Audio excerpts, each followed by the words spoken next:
নমস্কার। আমি আজকে আপনাদের জন্য একটা মায়ের রান্নার চ্যানেলে আমি একটা নিয়ে এসেছি করলার কালিয়া। করলার কালিয়াটা কি করে রান্না করতে হয় আমি সেটা আপনাদের এখন দেখাবো। এটা কীরকম করে আমি আগে ধুয়ে নিয়েছি, এটাকে আগে ভালো করে পরিষ্কার করে ধুয়ে নিয়েছি, কারণ এটার গায়ে মার্কেটে ধুলি থাকে, তো ধুলা থাকে, তাই আমি এটাকে ভালো করে পরিষ্কার করে ধুয়ে নিয়েছি। আমি এখানে হাফ কেজি করলা নিয়েছি, দেখেন হাফ কেজি নিয়েছি, একদম এক এক সাইজের সব। আর আমি এটাকে এখন এই দুই সাইডটা কেটে দেবো। কেটে আমি গোটা করলা নেবো। এটা গোটা করলা আমি এখান থেকে পুরা বিচিটা বের করবো না, আমি এটাকে এরকম করে ছুরি দিয়ে আস্তে আস্তে কেচে দেবো। একটু কেচে দিলে কি হবে, এটার ভিতরে নুন মশলাটা ঢুকবে, যার জন্য আমি এরকম করে করে করে করে করে এই দেখেন এরকম করে করে সব কেটে নিয়েছি। কেটে আমি এখানে রাখবো।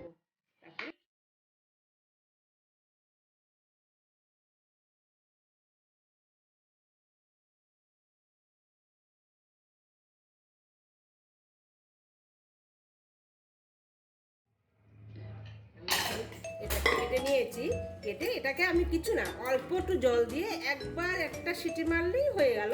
আমি একটু ভাপিয়ে নেব, প্রেসার কুকারে একটু ভাপাবার জন্য আমি এতে জল দিয়ে দিলাম। জলটা দিয়ে দিলাম, একটু ভাপিয়ে নিলে নরম হয়ে যাবে।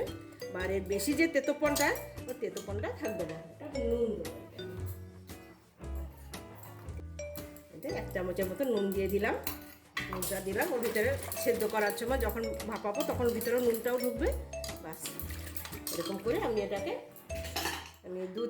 একটা সিটি যেরকম আসবে আমার 1-2 মিনিটের মতন আমি একটু ভাপিয়ে নেব। করলার কালিয়ার জন্য মশলা রেখেছি পেঁয়াজ একটু বেশি পরিমাণে দরকার। আমি এখানে 3টে বড় বড় পেঁয়াজ নিয়েছি, বড় বড় সাইজের 3টে পেঁয়াজ নিয়েছি। অতি কমে 3টে পেঁয়াজ আমার 150 গ্রাম হবে।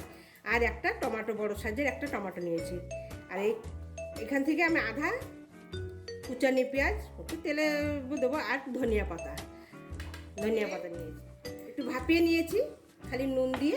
এখন আমি এখানে একটু হলুদের গুঁড়ো দিয়ে দিলাম, হাফ চামচের মতো হলুদের গুঁড়োটা দিয়ে দিলাম।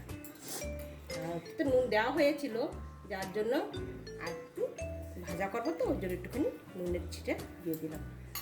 আমি এখন কড়াতে তেল দিয়ে দিলাম। তেল এখানে 2-3 চামচের মতো তেল দিলাম। তেল দেওয়ার পরে আমার কড়াটা গরম হোক। তেলটা গরম হয়ে গেছে, আমি এটাকে আস্তে আস্তে ভাজা করব।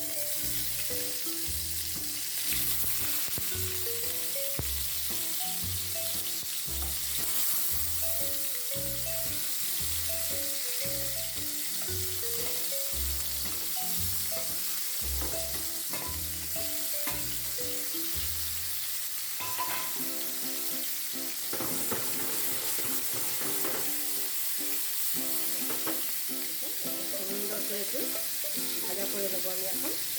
ভাজা করতে থাকবো, তারপরে এখানে আমি মশলা দেবো। আমার মশলা ভাজা হয়ে গেছে। এখন আমি এটাকে একটা করে তুলে রাখবো।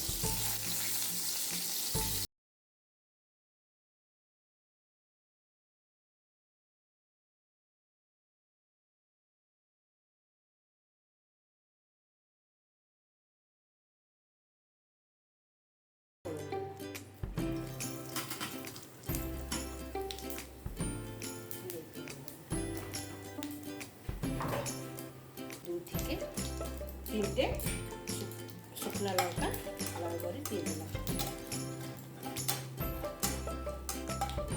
এখন আমি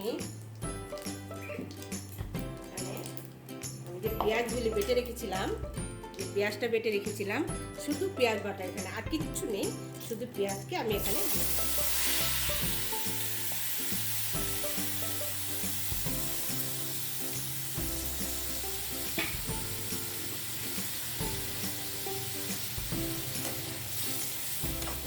আমি সুন্দর করে এটা যত সময় এর জলটা না মরবে তত সময় পর্যন্ত ফ্রাই করতে থাকবো।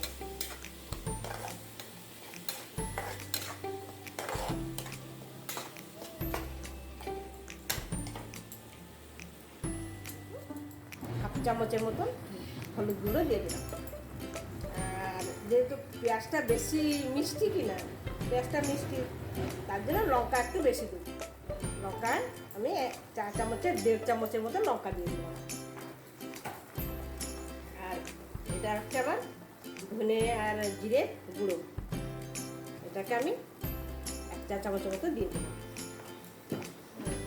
দিয়ে আমি এখন এটাকে ভালো করে কষাবো।